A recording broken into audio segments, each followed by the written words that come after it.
All viewers, readers and listeners are welcomed in this video.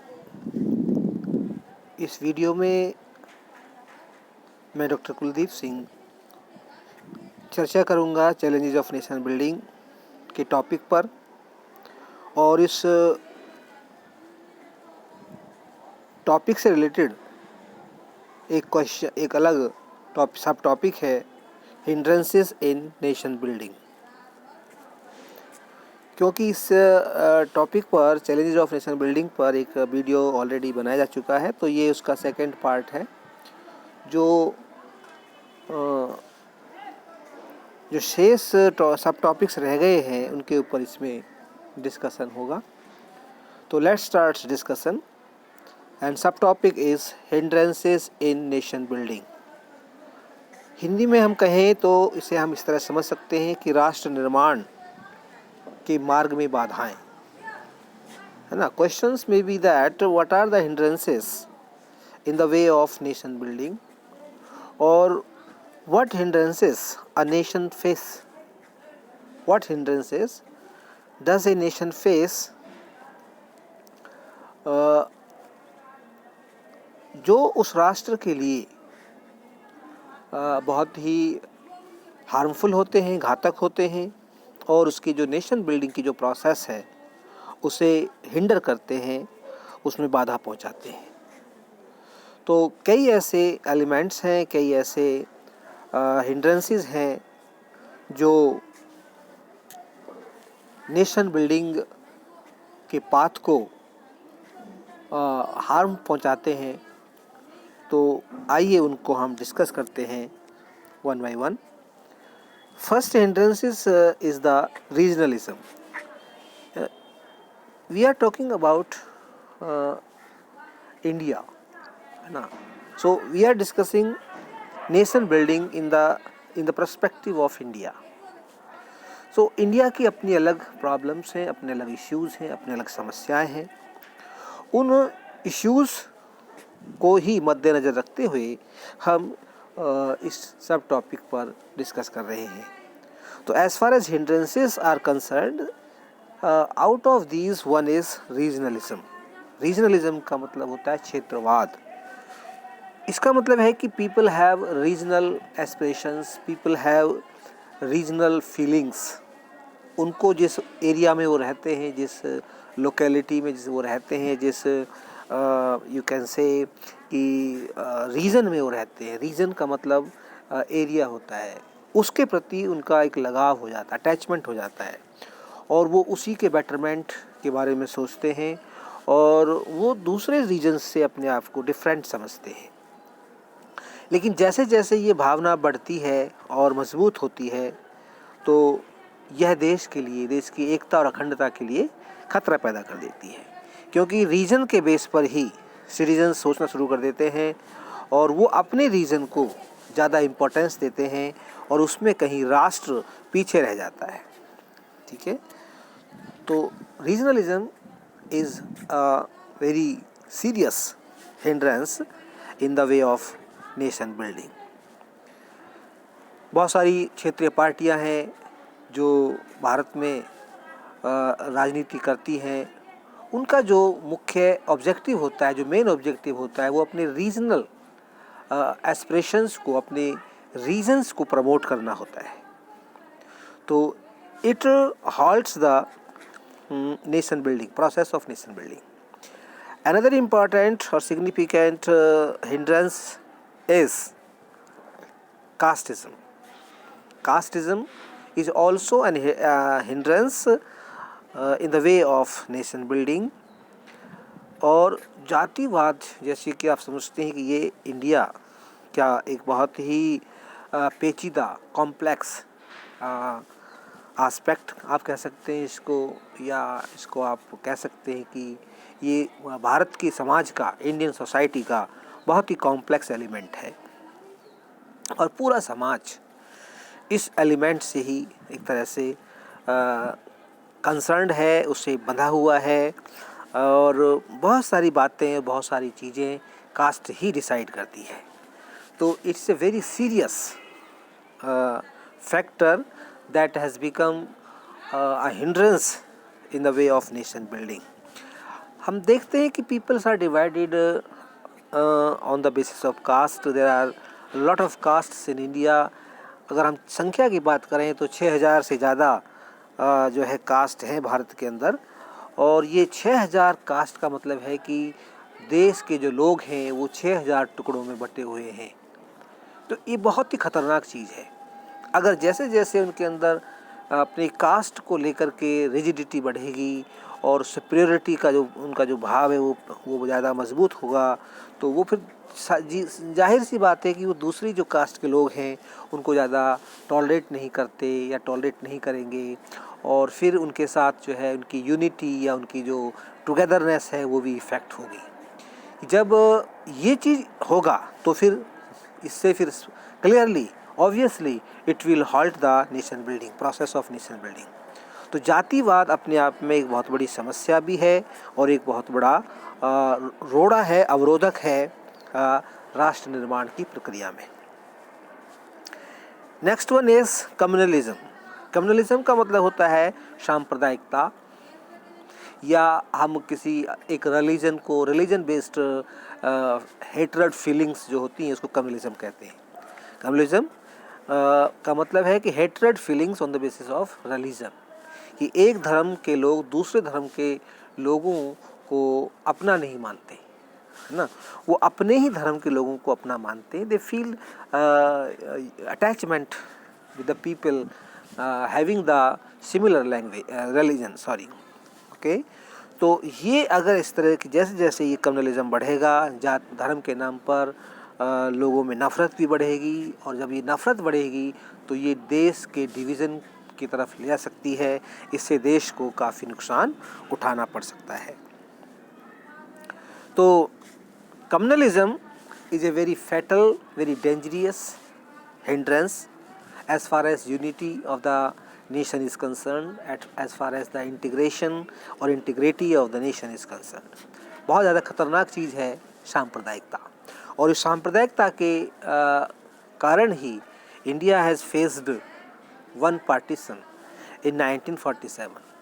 हाँ, 1947 में हमने एक विभाजन को झेल लिया है, हमने उसका सामना किया है। पाकिस्तान जो बना था वो कम्युनल बेस पर ही बना था। अनदर जो है सीरियस यू कैन से hindrance in the way of nation building is economic inequalities. ये भी बहुत ख़तरनाक है कि जैसे जैसे आप देख सकते हैं कि भारत के अंदर अमीर लोग भी हैं और गरीब भी हैं, और ये हर देश में होता है। ऐसा नहीं है कि हर देश के अंदर सभी लोग अमीर हैं, है ना। गरीब तो हो सकते हैं लेकिन सभी अमीर हों ऐसा नहीं हो सकता। वहाँ कुछ अमीर होंगे, कुछ गरीब होंगे, या फिर ज़्यादा अमीर होंगे या कम गरीब होंगे, है ना, या ज़्यादा गरीब होंगे कम अमीर होंगे, ऐसा हो सकता है। लेकिन सभी लोग एक जैसे होंगे ऐसा बिल्कुल नहीं है। 100% इक्वलिटी कहीं नहीं होती, लेकिन इनइक्वलिटी जो है इतनी ज़्यादा बड़ी नहीं होनी चाहिए कि ये लोगों के बीच, लोगों के मन, लोगों के उनकी जो एकता अखंडता है उसको प्रभावित कर सके। इनइक्वलिटी मस्ट बी मिनिमम, ये न्यूनतम होनी चाहिए, कम से कम होनी चाहिए। दूसरे शब्दों हम कह सकते हैं कि there should be a gap, minimum gap between rich and poor. Rich और पुअर के बीच में गैप तो रहेगा और हमेशा रहता है यार, आगे भी रहेगा। ऐसा नहीं है कि सभी लोग एक जैसे हो जाएंगे, इकोनॉमिकली सब लोग जो है बहुत बेटर पोजीशन हो जाएगी, ऐसा नहीं है। बट लेकिन जहाँ तक इनइक्वलिटी की बात है तो ये इनइक्वलिटी ज़्यादा नहीं होनी चाहिए, कम से कम होनी चाहिए। हर व्यक्ति को अपनी जो उनकी जो बेसिक नीड्स है वो फुलफ़िल होनी चाहिए, उनके पास एम्प्लॉयमेंट होना चाहिए, उनकी बेटर एजुकेशन होनी चाहिए, उनको सिक्योरिटी मिले और वो इस पोजीशन में हो कि वो अपना ट्रीटमेंट करा ले, ठीक है।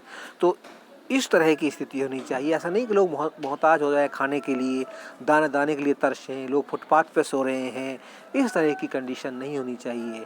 लोग स्टारवेशन का शिकार हैं, भुखमरी का शिकार हैं, तो ये नहीं होना चाहिए। अगर ये होगा और ज़्यादा इसको प्रमोशन मिलेगा तो फिर जो है देश की एकता और अखंडता ज़रूर इससे नुकसान में रहेगी।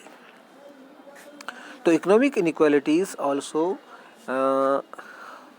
is a very dangerous hindrance in the way of nation building.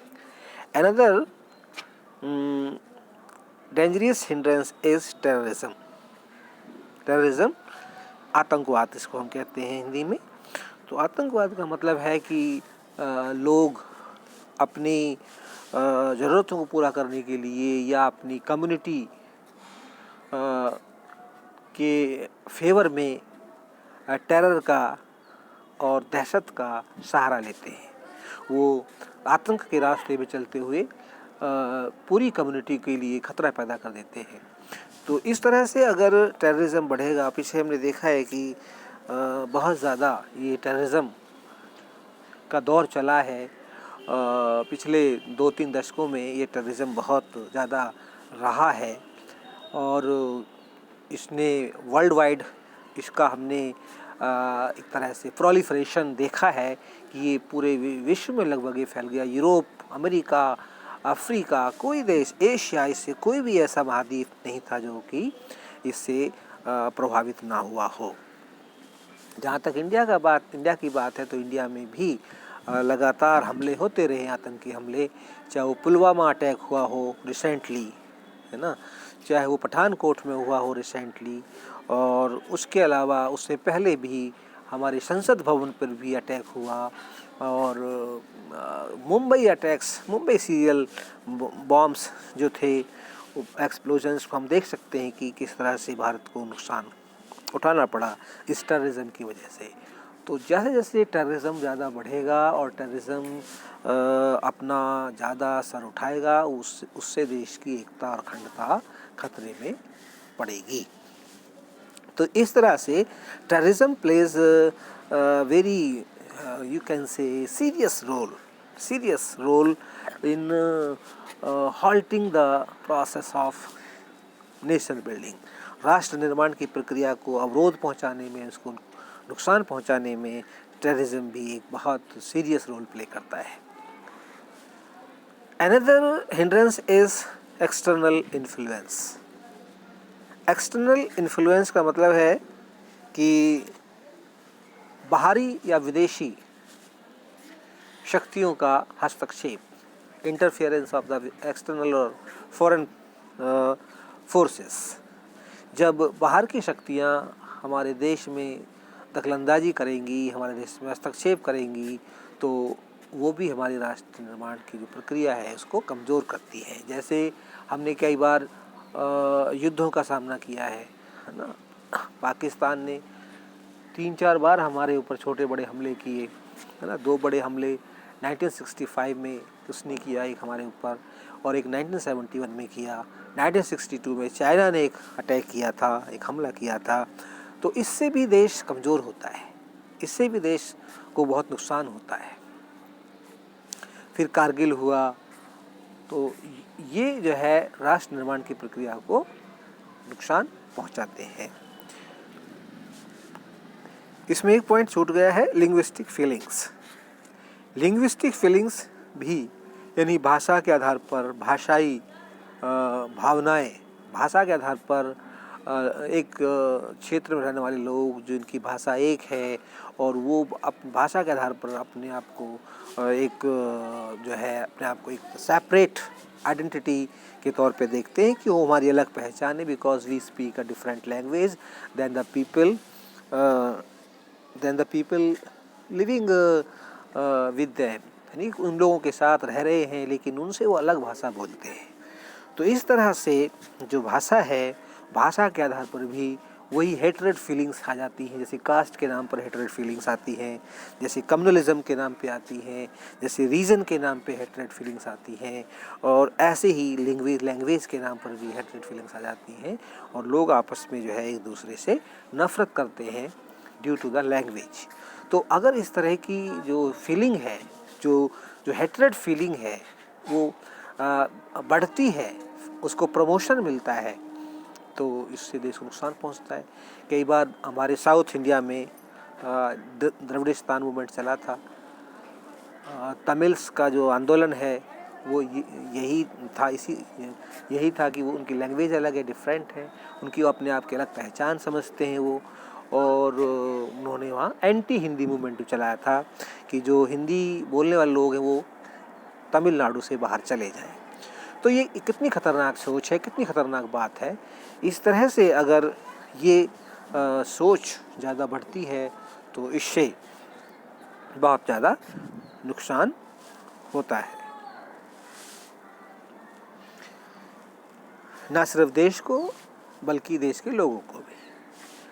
अब हम इसका अगला सब टॉपिक है उस पर डिस्कस करेंगे, जो कि वो लिंग्विस्टिक फीलिंग से जुड़ा हुआ है कि ये जो लिंग्विज़म है ये क्या है और इसका क्या असर पड़ता है इंडियन पॉलिटिक्स के ऊपर। ओके, तो discuss the impact of linguism on Indian politics. भाषावाद भारत की राजनीति का एक बहुत ही you can say serious or significant element रहा है, जिसने भारत की राजनीति को खासा प्रभावित किया है, विशेष तौर से इसको प्रभावित किया है। तो ये क्या रहा है भाषावाद? तो भाषावाद का मतलब, भाषावाद एक ऐसी सोच है, एक ऐसा विचार है जो एक भाषा के आधार पर लोगों के अंदर पैदा होती है, क्योंकि वो एक अलग किस्म की, अलग तरह की भाषा बोलते हैं और जिससे वो उन लोगों को अपना समझते हैं जो वही भाषा बोलते हैं, और दूसरे लोगों को वो जो है टॉलरेट नहीं करते, उनको सहन नहीं करते हैं अपने क्षेत्र के अंदर। और जैसे मैंने उदाहरण दिया कि तमिलनाडु में एंटी हिंदी मूवमेंट चला था ना, आसाम के अंदर भी ऐसा देखने को मिला था कि वहाँ भी हिंदी स्पीकिंग पीपल के खिलाफ जो है एक आंदोलन चला था। और मराठा या महाराष्ट्र में भी, मुंबई में भी इस तरह की कई हरकतें होती रहती हैं कि जब वहाँ पर जो नॉर्थ इंडियन लोग हैं, जो हिंदी स्पीकिंग पीपल हैं, उनको टारगेट बनाया जाता है। तो इसका क्या एक इम्पैक्ट है इंडियन पॉलिटिक्स पे, वो हम डिस्कस करते हैं। तो पहला है एजिटेशंस फॉर लिंग्विस्टिक स्टेट्स। सबसे पहले 1952 में तो आंध्र प्रदेश है, आज का जो आंध्र प्रदेश है, ये पहले मद्रास स्टेट कहलाता था। It was Madras state during British period. और ब्रिटिश पीरियड से जब हम आज़ाद हुए, जब 1947 में हमें आज़ादी मिली, तब भी इसका नाम मद्रास ही रहा। तो फिर वहाँ पर 1952 में श्री रामुलु पोट्टी नाम के एक वहाँ के लोकल या रीजनल लीडर ने वहाँ पर एक आंदोलन चलाया और वो वहाँ पर फास्ट अनटू डेथ उन्होंने किया, अनशन किया, उपवास पे चले गए। और उनकी एक डिमांड थी कि हमारे लिए आंध्र राज्य बनाया जाए, क्योंकि जो मद्रास स्टेट था वो बहुत बड़ा स्टेट था। आज का तमिलनाडु और आंध्र प्रदेश उसका हिस्सा हुआ करते थे। तो उस बड़े स्टेट में से जो आंध्र प्रदेश के जो लोग थे वो अपने लिए एक अलग आंध्र राज्य बनाना चाहते थे। तो ये आंदोलन चला, सरकार ने इस पर ध्यान नहीं दिया और उस अनशन के दौरान ही श्री रामुलु पोट्टी का निधन हो गया, उनकी डेथ हो गई due to fast unto death जो उन्होंने किया हुआ था।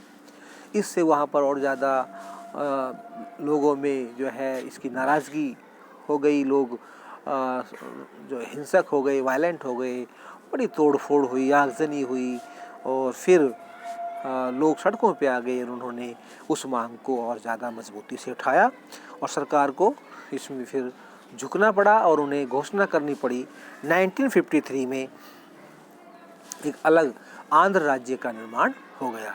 तो इस तरह से एजिटेशंस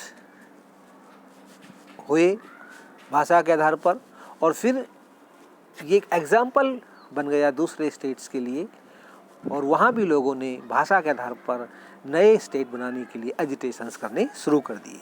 तो लिंग्विस्टिक स्टेट्स के लिए, भाषाई राज्यों के लिए एजिटेशंस होने शुरू हो गए। ये भाषा के आधार पर हुआ। एक तो असर ये पड़ा। दूसरा क्या पड़ा कि डिमांड्स फॉर फॉर्मिंग स्टेट्स। अब दूसरे राज्यों में भी, आंध्र प्रदेश के अलावा दूसरे राज्यों में भी दूसरे स्टेट बनाने की मांगें उठनी शुरू हो गई। जैसे बॉम्बे स्टेट हुआ करता था, तो बॉम्बे स्टेट जो आज का गुजरात और महाराष्ट्र दोनों मिलाकर के बॉम्बे स्टेट था। बाद में फिर जब वहाँ पर लोगों की मांगें आई तो फिर बॉम्बे स्टेट को भी 2 स्टेट में बांट दिया गया, एक आपका आज का महाराष्ट्र और गुजरात।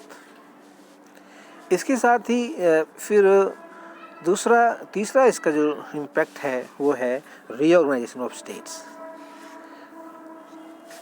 जब डिमांड्स हो रही थी, when people were raising their demands for forming states on the basis of languages, तो फिर सरकार को एक बड़ी जो है पॉलिसी बनानी पड़ी और सरकार को रीऑर्गेनाइज करना पड़ा स्टेट्स को। फिर सरकार ने सोचा कि ये मांगे फिर आगे भी उठेंगी, तो क्यों ना इसका एक परमानेंट सॉल्यूशन लेके लाया जाए।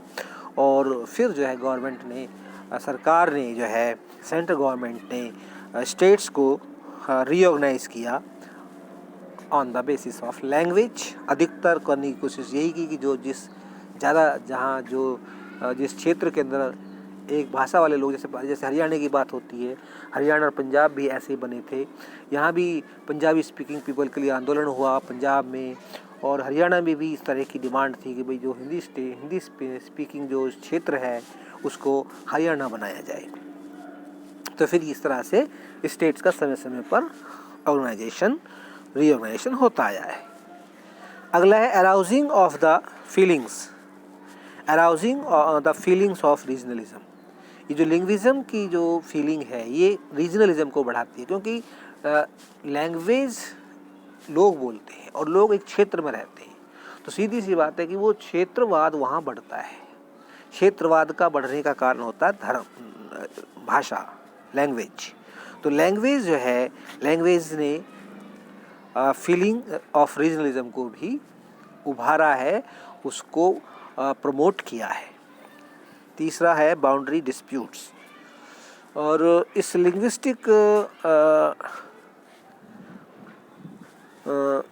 लिंग्विस्टिक जो अप्रोच रही है और इसकी वजह से स्टेट्स बनाए गए हैं, तो उसमें फिर जो दूसरे स्टेट बने हैं उनके बीच में डिस्प्यूट भी पैदा हुए, और वो डिस्प्यूट रहे बाउंड्रीज़ को लेकर के।